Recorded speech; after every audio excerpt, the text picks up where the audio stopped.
సంగతి తేలుస్తానని ఒక pastor warning ఆ వీడియోలు ఇచ్చినప్పుడు ఆ వీడియోకి కరుణాకర్ గారి మధ్యలో కొద్ది వాదాలు జరిగినాయి. దాని గురించి దేవుని వాక్యం మనకి ఏం చెప్తుంది అనే విషయం చూస్తే, అన్ని విషయాల్లో దేవుడు మనకు స్వాతంత్రాన్ని ఇచ్చాడు, కానీ అన్నీ చేయదగినవి కావు. విశ్రాంతి దినం అనేది మనుషుల కొరకే దేవుడు నియమించాడు. మనిషి కుమారుడు విశ్రాంతి దినమునకు ప్రభు అయి ఉన్నాడు. విశ్రాంతి దినమునకు ఆయన యజమానుడై ఉన్నాడు. ఎవరు కానీ ఇద్దరు యజమానులకును దాసులుగా ఉండారు. ఒకరిని ద్వేషిస్తారు, ఒకరిని ప్రేమిస్తారు, లేదా ఒకరి పక్షంగా ఉంటారు, ఒకరిని తృణీకరిస్తారు. మీరు దేవునికి సిరికి కూడా దాసులుగా ఉండలేరు అని దేవుని వాక్యం మనకు స్పష్టంగా చెప్తుంది. ఇక్కడ బైబిల్ దేవుని వాక్యం ఏమంటుందంటే, శిష్యుడు తన బోధకుని వలెను, దాసుడు తన యజమానుని వలె ఉండినా చాలు. ఇంటి యజమానునికి బయల్జెబూల్ అని పేరు పెట్టి ఉండినడలా ఆయన ఇంటి వారికి మరి నిశ్చయముగా ఆయన పేరు పెట్టారు. అనగా ఇక్కడ ఇంటి యజమాని ఎవరంటే బయల్జెబూల్ దయ్యం. ఈ బయల్జెబూల్ దయ్యం ఏదంటే దయ్యములకు అధిపతి.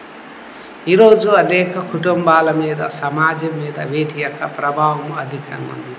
ఈ సంగతి సమాజానికి ఎలాగ ఉందంటే దేవుని వాక్యం అంటుంది, ఇది మరుగైన విషయముగా ఉంది కనుక దేవుడు బయలుపరుస్తున్నాడు. రహస్యంగా ఉన్నదాన్ని దేవుడు తెలియజేస్తున్నాడు. చీకట్లో మనం దేని గురించి చెప్పుకుంటున్నామో దాన్ని వెలుగులో చెప్తున్నాడు. చెవిలో మనకు చెప్పబడేది మిద్దెల మీద చాటించబడుతూ ఉన్నది.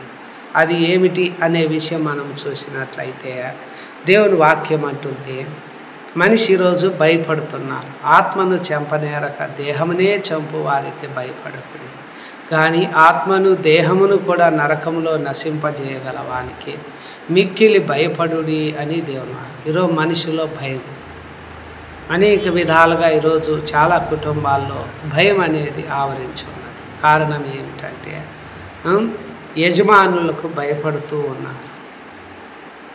అందుకని దేవుని వాక్యం ఏమంటుందంటే, మీరు భయపడకుడి, మీరు అనేకమైన పిచ్చుకల కంటే శ్రేష్ఠులు గారు. మనుషుల ఎదుట నన్ను ఒప్పుకుంటే దేవుడు కూడా పరలోకమందున్న తండ్రి ఎదుట మనల్ని ఒప్పుకుంటాడంట. మనుషుల ఎదుట నన్ను ఎరగనంటే నేను మిమ్మల్ని ఎరగను అంట. మొదట ఇక్కడ మనం భయపడకూడదు. ప్రభు నాకు సహాయుడు, నేను భయపడను, ఈ నరమాత్రులు యజమాని ఎవరు నాకు ఏం చేయలేరు అన్న ధైర్యంతో ఉండాలి. దేవుని గురించి మనం సాక్ష్యం ఇచ్చేటువంటి వారుగా ఉండాలి. ఇక్కడ ఏం జరుగుతుందంటే, అనేకుల్లో రాలేకపోవడానికి కారణం ఏమిటి అనే విషయం చూస్తే, కొద్దిమందిని అనేకులను దయ్యం పట్టిన గుడ్డివారుగా, మూగవారుగా, అనగా ఇంతకుముందు చూశాం కదా, ఇంటి యజమాని ఎవరంటే బయల్జెబూల్ దయ్యం. ఈ దయ్యము కుటుంబాల్లోకి ప్రవేశించి ఏం చేస్తున్నదంటే, వారి జీవితాల్లో చాలా కుటుంబాల్లో ఈ దయ్యము పట్టి వారు గుడ్డివారుగా, మూగవారుగా ఉన్నారు. వారి తలంపుల్లోకి అపవాది ప్రవేశిస్తున్నది, వారి ఆలోచనల్లోకి. అందు కారణంగా వారు తమకు తామే విరోధంగా వేరుపడిపోతున్నారు. తనకు తానే విరోధంగా వేరుపడిపోతారు, అనగా ఇంటికి, రాజ్యానికి, పట్టణానికి వేరైపోతున్నారు.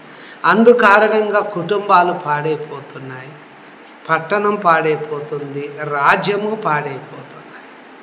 కనుక దయచేసి దేవుని వాక్యం ఏమంటుందంటే, వీరు దేవుని పక్షంగా ఉండడం లేదు.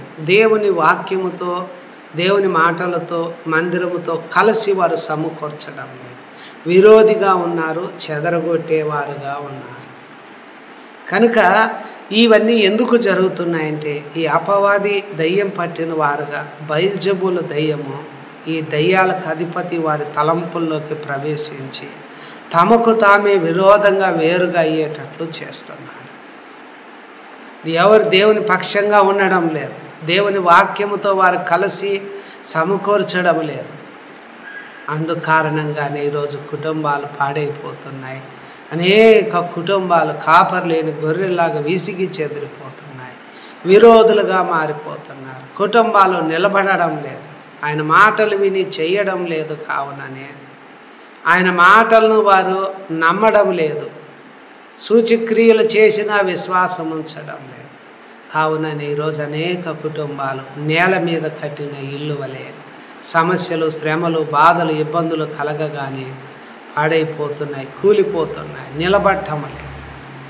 కనుక ఎప్పుడైతే దేవుని బిడ్డలు ఇది మనము ఎప్పుడైతే నీవు చేసింది తప్పునని గుర్తిస్తామో, గ్రహిస్తామో, ప్రభువు దగ్గరికి వచ్చయ్యా నువ్వు దేవుని పక్షంగా ఉన్నప్పుడు, దేవుని వాక్యముతో నువ్వు తిరిగి కలిసినప్పుడు, సమకూర్చినప్పుడు, ఏకీభవించినప్పుడు ప్రభు దగ్గర అయ్యా నేను చేసిన పాపాలు, దూషణలని అడిగితే ప్రభు నిన్ను క్షమిస్తాడు.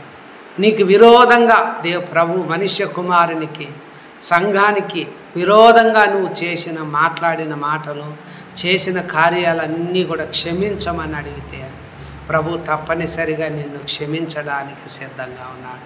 ఒకవేళ నీ హృదయంలో చెడ్డ విషయాలు, నీ హృదయం సజ్జనుడు మంచి చెట్టులో మంచి ఫలాలే వస్తాయి, చెడ్డ చెట్టులో చెడ్డ ఫలాలే వస్తాయి. సజ్జనుడు తన హృదయమును మంచి ధననిధిలో సద్విషయాలే తెస్తాడు, దుర్జనుడు చెడ్డ ధననిధి దుర్విషయాలే తెస్తాడు. నీ హృదయంలో నిండి ఉండే దాన్ని బట్టి నోరు మాట్లాడుతుంది.